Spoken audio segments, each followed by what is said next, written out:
Bismillahirrahmanirrahim. Assalamualaikum warahmatullahi wabarakatuh. Waalaikumsalam warahmatullahi wabarakatuh. Oke, sebelumnya saya ingin menyapa terlebih dahulu Pak. Mohon izin Pak untuk teman-teman Dufox di rumah. Oke, selamat pagi dan selamat siang untuk para Dufox di rumah. Kembali lagi kepada acara kita yaitu Dutalks, talk show informatif dan tanggap informasi secara eksklusif bersama Duta Universitas Negeri Jakarta. Di mana sekarang kita akan berbincang-bincang dengan pimpinan dari Fakultas Ilmu Keolahragaan, yaitu Bapak Dekan Fakultas Ilmu Keolahragaan Universitas Negeri Jakarta, dengan Bapak Dr. Johan Syalubis, MPD. Oke, selamat siang Bapak. Mohon izin Pak, bagaimana Pak kabarnya Pak? Selamat siang. Sehat selalu. Salam olahraga. Jaya. Ya. Oke, siap. Alhamdulillah. Sebelumnya mohon izin memperkenalkan diri Pak. Nama saya Taufikur Rahman dari Duta Universitas Negeri Jakarta. Baik, di sini saya sudah mengumpulkan beberapa pertanyaan yang telah diajukan nih Pak dari Dufox, yaitu penonton Dufox, untuk calon mahasiswa baru, khususnya yang ingin dan minat masuk kepada Fakultas Ilmu Keolahragaan Universitas Negeri Jakarta. Seperti itu Pak. Dan ini sangat cocok sekali, yang dimana narasumber pada kali ini yaitu langsung pimpinan dari Fakultas Ilmu Keolahragaan bersama Bapak Dekan, yaitu Bapak Johan Syalubis. Ya baik Pak, mohon izin Pak untuk memasuki pertanyaan pertama.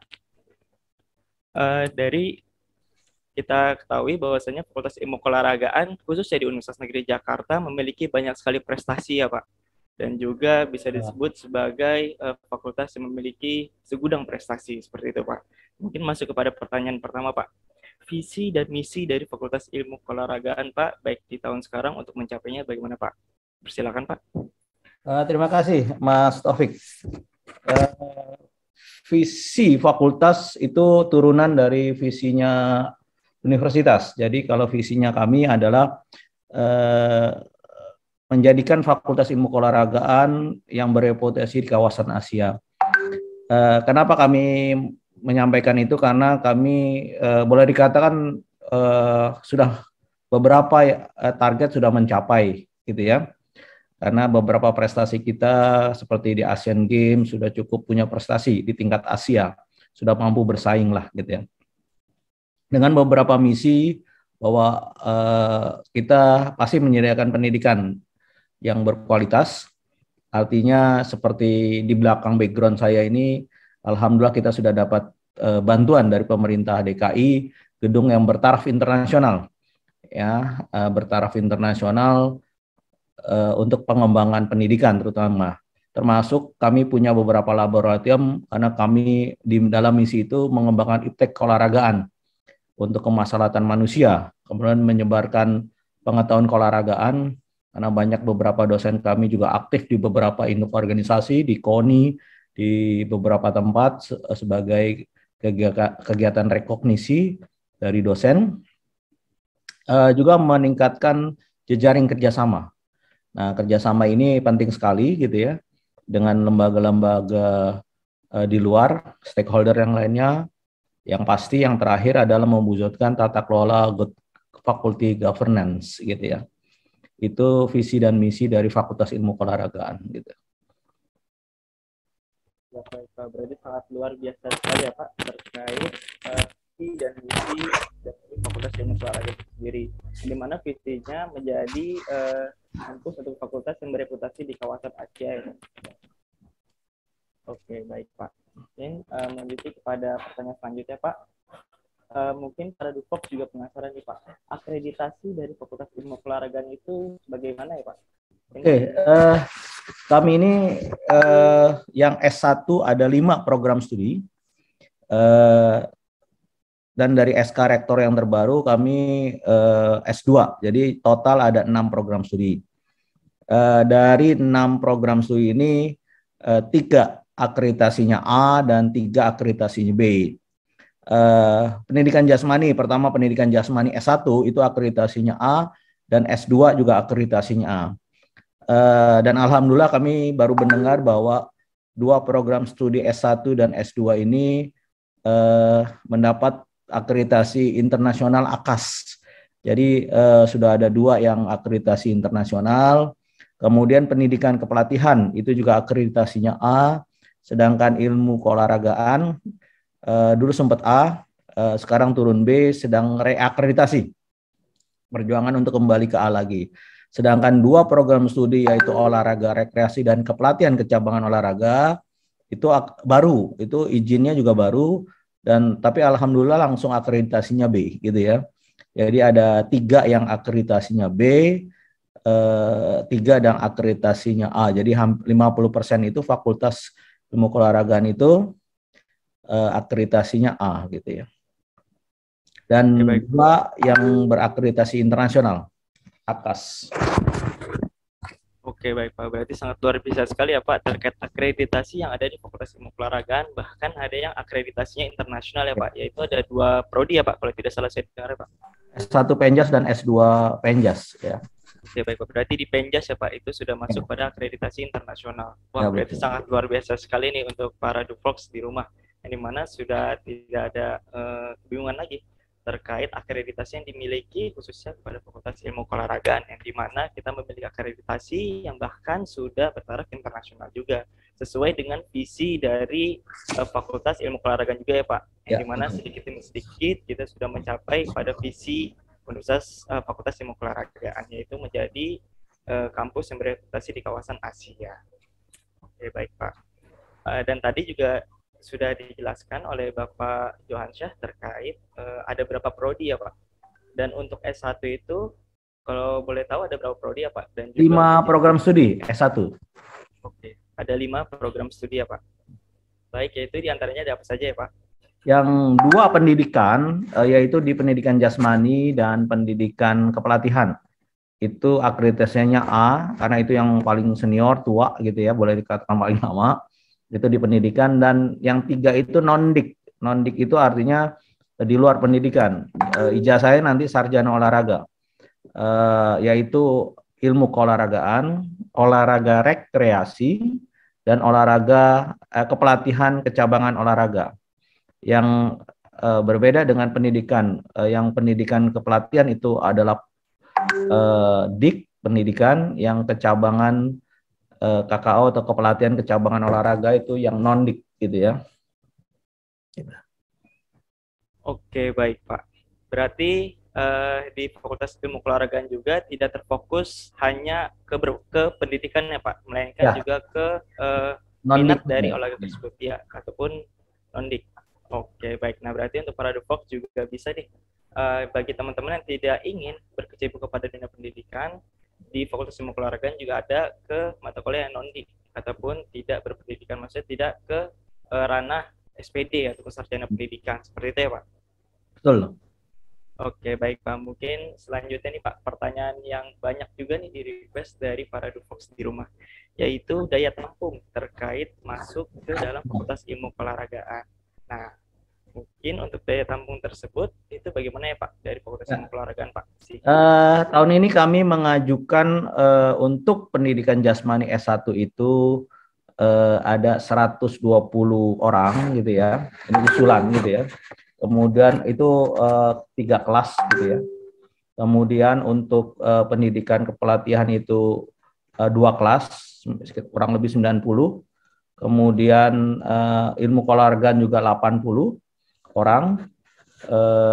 Untuk olahraga rekreasi juga 80, dan olahraga kecabangan kepelatihan kecabangan olahraga 80. Jadi rata-rata 2 kelas, hanya di Penjas saja yang 3 kelas gitu ya. Tetapi kita tahu bahwa jalur masuk ke ini melalui 3 jalur, yaitu jalur SNPTN itu hampir 40%, kemudian jalur SBMPTN itu 30%, itu ranahnya nanti LPMP, dan ada jalur mandiri.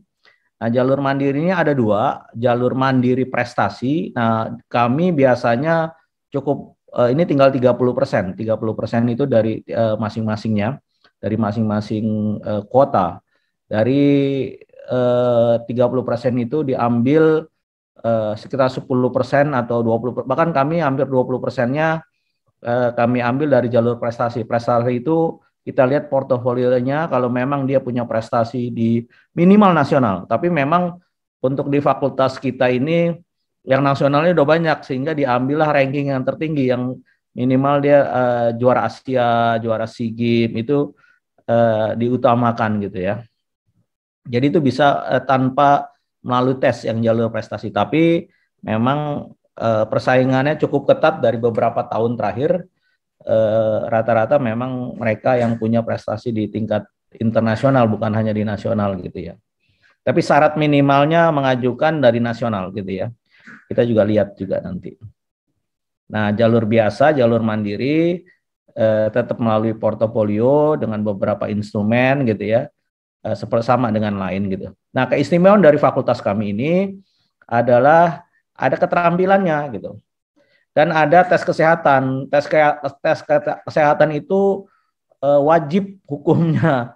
Jadi kalau biar katanya bagus, prestasinya, fisiknya bagus, nilainya bagus, tapi kalau dia tidak sehat, langsung di drop ya. Jadi mohon maaf gitu. Jadi kalau tidak sehat, ada dua hal sebetulnya yang paling penting, yaitu buta warna. Nah, kami tidak menerima mahasiswa yang buta warna total. Tapi kalau buta warna parsial itu masih diperbolehkan lah. Parsial itu artinya dia tidak bisa membedakan antara biru dengan hijau, tuh masih ragu-ragu. Kalau buta warna total itu dia lihatannya hanya hitam putih saja. Ya, itu karena di olahraga itu hampir semua menggunakan warna ya. Pakaian, jadi wasit juga. Jadi kalau dia nggak bisa membedakan warna ya nggak bisa gitu ya. Jadi itu termasuk kesehatan.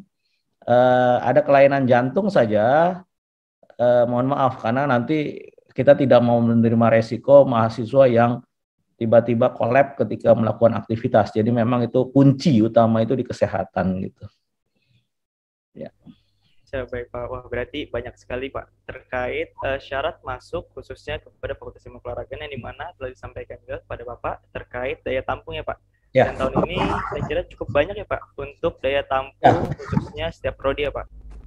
Dimana kalau tidak salah tadi pendidikan jasmani ada 120, nah, itu cukup banyak sekali untuk teman-teman yang berminat masuk kepada pendidikan jasmani. Karena di pendidikan jasmani kan peminatnya cukup banyak gitu ya, sehingga kami coba ini agak banyak gitu. Siap, ya Pak. Betul sekali. Nah, mungkin untuk teman-teman, untuk para Dufox di rumah yang ingin masuk ke Fakultas Ilmu Keolahragaan, jangan berkecil hati juga. Kita juga memiliki banyak sekali, maksudnya diberikan daya tampung yang memadai juga. Dan juga ada sedikit perbedaan ya Pak, untuk cara masuk ke Fakultas Ilmu Keolahragaan dan juga fakultas yang lainnya Pak, yaitu portofolio. Ya. Setelah tadi disampaikan juga Pak. Kami sama dengan seni, teknik ya. Fakultas teknik yang seni itu juga portofolio, tapi dilihat hasil karya, bukan hanya kemampuan knowledge, tapi kemampuan psikomotor juga dilihat gitu ya. Ya, baik Pak. Ya, betul sekali. Yang dimana juga dilihat terkait kesehatannya juga ya Pak. Tidak ya, betul. Prestasi juga. Kalau kami ada keistimewaan di kesehatan gitu ya. Siap. Soalnya emang kesehatan itu sangat penting ya Pak, khususnya di Fakultas Ilmu Keolahragaan. Soalnya kan setiap hari kita juga tidak hanya di knowledge ataupun di pemikiran, tapi kita juga melatih fisik kita juga ya Pak, di dalam mata kuliahnya. Oke, seperti itu para Dufox. Baik, mungkin sekarang mohon izin Pak untuk masuk ke pertanyaan selanjutnya. Nah, sekarang kita masuk kepada prestasi Pak. Prestasi dari mahasiswa yang sudah diperoleh dari Fakultas Ilmu Keolahragaan Pak. Mungkin dari tahun kemarin ataupun tahun sekarang, dipersilakan Pak. Ya, alhamdulillah prestasi kita cukup bagus ya, terutama di bidang keolahragaan ya. Kami termasuk yang bahkan pada Asian Games tahun 2018 kami mahasiswa dan alumni itu bisa memberikan kontribusi kepada Indonesia, hampir 8 medali emas Asian Games ya.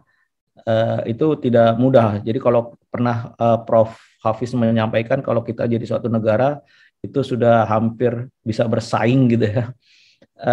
Demikian juga di SEA Games, beberapa SEA Games. Bahkan baru-baru ini kemarin 2020 pada Pekan Olahraga Nasional di Papua, cukup banyak kontribusi mahasiswa kami di tingkat nasional ya. Hampir sekitar 40 medali emas, 60 medali perak itu memberikan kontribusi kepada daerah, terutama DKI Jakarta, dan 16 provinsi. Jadi mahasiswa kami ini kebetulan bukan dari mahasiswa Jakarta saja. Jadi hampir di catatan kami 16 provinsi dari Jawa Barat, dari Bali, dari Sulawesi, itu pada saat pekan olahraga mereka kembali ke provinsinya membela nama provinsinya gitu ya, membela provinsinya gitu. Bahkan pada pekan olahraga nasional Pomnas hampir kontribusinya kita DKI itu juara umum ya, sebagian besar adalah dari mahasiswa kita. Jadi kalau bicara tentang visi kita menjadi Asia, ya alhamdulillah kita sudah tercapai di tingkat Asia, bahkan Asian Games. Insya Allah nanti pada SEA Games 2022 di Vietnam, insya Allah bulan Mei di Vietnam, banyak mahasiswa kita juga memberikan menjadi atlet, mudah-mudahan memberikan kontribusinya untuk Indonesia gitu ya. Kita doakan saja gitu ya. Amin, amin, Pak. Baik, berarti sangat banyak sekali ya Pak terkait prestasi yang ada di sebetulnya begini, bukan masalah berprestasinya, artinya kesempatan itu kami ngedukung. Jadi di fakultas kami ada kegiatan yang namanya minat bakat, kita namakan dengan KOP. KOP itu adalah KOP Kuliah Olahraga Prestasi. Itu ada 60 cabang olahraga. Itu dibina dan mereka harus berlatih di situ. Ya, ada pembinanya, seniornya, ada dosennya. Jadi terus aktif. Bahkan kalau tidak masa pandemik, kampus ini ramai sampai malam pun mereka berlatih. Ya, nah itulah yang mereka kesempatan itulah yang membuat mereka terasa terus berlatih gitu ya. Kalau mereka sudah bagus masuk ke pemusatan latihan di daerahnya atau bahkan masuk ke nasional. Tapi menuju ke situ proses di kampusnya itu terus berjalan gitu ya. Dan kami memberikan kesempatan itu kepada mahasiswa untuk berlatih, berkompetisi di antara mereka, terjadi persaingan di dalam mereka, dan terus mereka siapa yang baik akan lolos terus gitu ya. Jadi dari kampus, dari mahasiswa pun mulai terjadi kompetisi gitu ya. Siap, baik Pak. Berarti dari fakultas itu sendiri juga mewadahi ya Pak, khususnya untuk mahasiswa untuk berprestasi ya Pak. Yang telah tadi Bapak sampaikan juga untuk mewadahi salah satu contohnya yaitu mengadakan KOP atau kuliah olahraga prestasi yang sudah dinaungi oleh sekitar 40 cabang olahraga ya Pak. Dan itu sudah fokus tersendiri untuk prestasi. Oke, baik Pak. Dan juga tadi sudah disampaikan juga oleh Pak Dekan, yang dimana banyak sekali prestasi-prestasi khususnya tidak hanya di Indonesia, melainkan juga di Asia juga, yang dimana mendapatkan 8 medali emas Asian Games. Ini merupakan prestasi yang cukup luar biasa, khususnya bagi mahasiswa di Fakultas Ilmu Keolahragaan itu sendiri untuk meningkatkan kembali reputasi Fakultas Ilmu Keolahragaan. Juga telah disampaikan juga oleh Pak Dekan, yang dimana visi dari Fakultas Ilmu Keolahragaan telah mencapai nih, yaitu bereputasi di kawasan Asia, bahkan bisa sampai internasional ya Pak. Amin. Ya. Mudah-mudahan nanti di tahun depan juga bisa meningkatkan kembali Pak untuk visi ke depannya Pak. Oke, baik Pak. Mungkin untuk pertanyaan selanjutnya Pak, khusus untuk calon mahasiswa baru nih Pak, yang ingin masuk kepada Fakultas Ilmu Keolahragaan, kisaran terkait biaya UKT Pak, itu berapa ya Pak di Fakultas Ilmu Keolahragaan? Mungkin prodi Pak. Kami ada UKT itu, ini SK Rektor ya, SK Menteri. Ya Pak. Ada uang UKT. Jadi UKT-nya itu dari mulai kalau UKT-nya itu ada istilah BKT, biaya kuliah tunggal. Ya, biaya kuliah tunggal itu untuk pendidikan jasmani 7.011.000. Pendidikan kepelatihan tuh 7.011.000. Ilmu keolahragaan karena dia banyak praktek 11 juta. Untuk olahraga rekreasi 9.923. Untuk KKO 6.200.000 ya. Tetapi itu biaya kuliah tunggal. Di dalam biaya kuliah tunggal ada yang namanya UKT, uang kuliah tunggal. Itu terdiri dari berbagai golongan, mungkin sama dengan fakultas lain. Nah, golongan 1 dengan golongan 2 memang itu diperuntukkan khusus ya, yang boleh dikatakan itu programnya pemerintah ya, yaitu golongan 1 itu 500.000, golongan 2 itu adalah 1 juta. Tapi itu memang diperuntukkan untuk mereka yang boleh dikatakan keluarga dari keluarga yang tidak mampu ya, yang tidak mampu gitu ya. Itu memang diperuntukkan. Selanjutnya mulai golongan 3 ya, golongan 3 itu dengan 2.700.000 rata-rata, ada yang 3.200.000. Kemudian golongan 4 itu 3,4 ya, untuk ikor dan olahraga rekreasi itu 4,3, sedangkan golongan 5 itu 4 juta ya, golongan 6 itu 4,7 ya. Jadi tiap program studi sedikit beda-beda, tapi bedanya tidak terlalu jauh. Golongan 6 itu 4,7, golongan 8 itu 5,4, dan golongan 8 itu 5,7 ya. Khusus bidik misi itu 2,4. Bidik misi itu programnya pemerintah juga, yang boleh dikatakan yang ada program khusus lah dari pemerintah, itu hanya 2,4 satu semesternya. Nah, setelah itu yang namanya UKT itu tidak ada kuliah lain, tidak ada pungutan lain ya, tidak ada pungutan lain gitu ya, selain kegiatan itu gitu ya, kegiatan itu. Jadi nanti nah bagaimana dia bisa masuk di golongan 3, golongan 4, golongan 5, tentu semua berdasarkan dari kemampuannya masing-masing, beda-beda ya, beda-beda. Itu nanti dari orang tua, gaji orang tua, itu ada beberapa variabel item tata caranya gitu ya, nanti dihitung, oh Anda nanti posisinya ada di golongan 5, yaitu SPP-nya 4 juta. 4 juta per 1 semester ya. Artinya kalau dibagi 6 bulan itu nggak sampai 1 juta. Sama dengan biaya anak SD yang swasta tuh ya, hampir sama gitu ya sebetulnya ya. Kalau dia 6 juta aja berarti 1 semester 1 juta gitu ya. Ini 6 juta, 4 juta 4,7 itu dalam waktu satu semester itu 6 bulan ya. Nah sebetulnya ini termurah lah UNJ gitu, harusnya sudah mulai direvisi karena sudah sekian tahun belum mengalami perubahan gitu ya. Tapi karena ini ketentuan dari menteri, nanti pengajuan dan sebagainya itu ketentuannya lebih lanjut gitu. Siap, baik Pak. Berarti untuk tapi UKT tersebut ini ya Pak?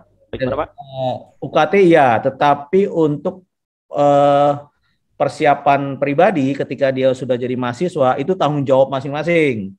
Ya, misalnya sepatu olahraganya ya tanggung jawab sendiri, kolornya celana pendeknya ya tanggung jawab sendiri gitu ya. Siap.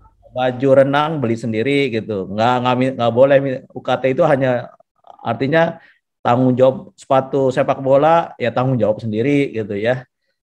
Itu gitu ya. Itu artinya UKT-nya segitu, tidak ada biaya tambahan, tapi untuk kepentingan pribadi itu tetap tanggung jawab sendiri gitu ya. Buku ya dia tanggung sendiri gitu. Siap, baik Pak. Maksudnya ya, gitu ya. Ya, baik Pak, terima kasih banyak Pak atas penjelasannya Pak terkait UKT. Ya betul sekali, di mana berarti untuk UKT dari Fakultas Ilmu Kedokteran itu sendiri, khususnya Universitas Negeri Jakarta ya Pak, sangat terjangkau sekali ya Pak. Di mana iya, paling murah se Indonesia. Nah, gitu. Betul. Nah, jadi untuk para dufox di rumah tidak usah ragu gitu. Misalnya pengen kuliah tapi terkendala biaya. Nah, di sini kami ada berbagai macam golongan yang bisa diikuti terkait prosedur-prosedurnya juga gitu. Ada prosedurnya juga ya Pak untuk mendapatkan golongan-golongan tersebut. 1-2 itu program pemerintah. Itu memang diperuntukkan untuk yang keluarganya tidak mampu. Misalnya orang tuanya, mohon maaf, pedagang gorengan gitu ya. Tapi dibuktikan di mana, dan itu tetap nanti ada visitasi, dibuktikan benar nggak, didatangi rumahnya gitu ya. Misalnya rumahnya ngontrak atau apa, itu nanti tetap divisitasi, dilihat. Jangan ujuk-ujuk minta ke PRT bahwa dia tidak mampu gitu ya. untuk dapat kepentingan biaya murah. Itu ada programnya tetap ada gitu ya. Tapi misalnya setelah itu kan nanti kalau yang keluarga tapi ini kan nggak boleh bohong ya.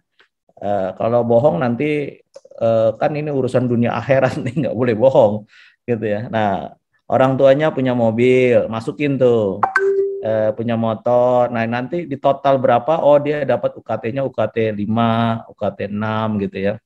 Itu ya. Oke, baik Pak. Berarti nanti akan ada 6, sistem 5, observasi ya Pak? Ya. Ya Pak? Bagaimana Pak? UKT golongan 5, 6 tuh masih kategori murah gitu ya. Betul sekali Pak. Berarti nanti akan ada observasi juga ya Pak untuk mendapatkan golongan 1, 2, 3 gitu ya Pak? Observasi. Nanti walaupun random pasti akan dilihat. Begitu bohong ketahuan, dia bisa kita coret gitu ya. Gitu ya. Kalau memang dia bohong gitu, ngaku dia bahwa tidak mampu gitu ya. Begitu diperiksa ternyata dia kategorinya mampu, ya mohon maaf terpaksa kita coret karena memberikan informasi palsu gitu ya.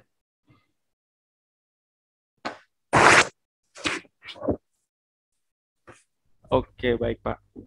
Mohon maaf Pak, sebentar Pak. Tadi ada kesalahan jaringan. Baik Pak, berarti banyak sekali dan juga variabelnya sangat bisa ini ya Pak, dibayarkan terkait UKT gitu.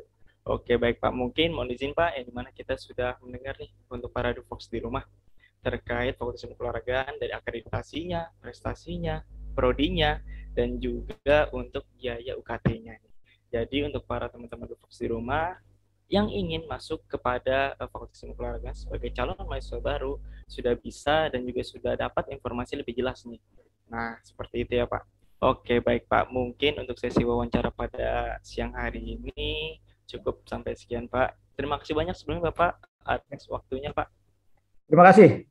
Ya, Pak. Kami tunggu yang ingin bergabung di Fakultas Ilmu Keolahragaan. Silakan saja gitu ya, tapi disiapkan mental yang kuat, gitu, kesehatan yang kuat gitu ya, karena di sini tempat yang candra di mukanya untuk siap menjadi guru, menjadi atlet, dan tidak begitu masuk Fakultas Ilmu Keolahragaan tidak boleh cengeng ya, tidak boleh manja ya, kita agak keras, disiplin gitu ya. Karena kunci utama sukses itu adalah disiplin, ya. Kalau kita nggak disiplin, nggak tercapai itu harapan cita-cita yang menjadi atlet berprestasi atau menjadi guru yang baik di sekolah gitu ya. Karena kita lebih banyak di lapangan, ya di lapangan itu outdoor activity. Jadi nggak boleh kesalahan-kesalahan sedikit pun. Supaya sedikit kesalahan, jangan sampai kita ngajar sebagai guru tidak disiplin, tidak sampai anak meninggal dunia, itu nggak boleh. Jadi selalu pengawasannya amat sangat ketat gitu. Nah, proses ini mulai dari mahasiswa.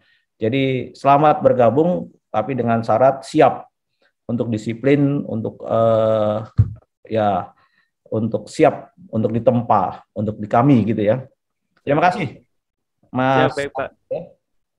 Baik, terima kasih banyak Pak untuk closing statement yang diberikan khusus untuk calon mahasiswa baru yang ingin masuk ke Fakultas Ilmu Keolahragaan ya Pak. Tidak hanya mempersiapkan diri saja, mereka juga mempersiapkan mental dan juga fisik juga ya Pak untuk ditempa dan juga dididik Pak ya khususnya. Seperti itu. Oke, baik Pak. Mungkin sekali lagi saya mengucapkan terima kasih banyak atas waktunya yang diberikan oleh Bapak Dekan, yaitu Bapak Johan Lubis. Nah, mungkin sekian untuk teman-teman, untuk para Dufox, sesi wawancara kepada Bapak Dekan Fakultas Ilmu Keolahragaan.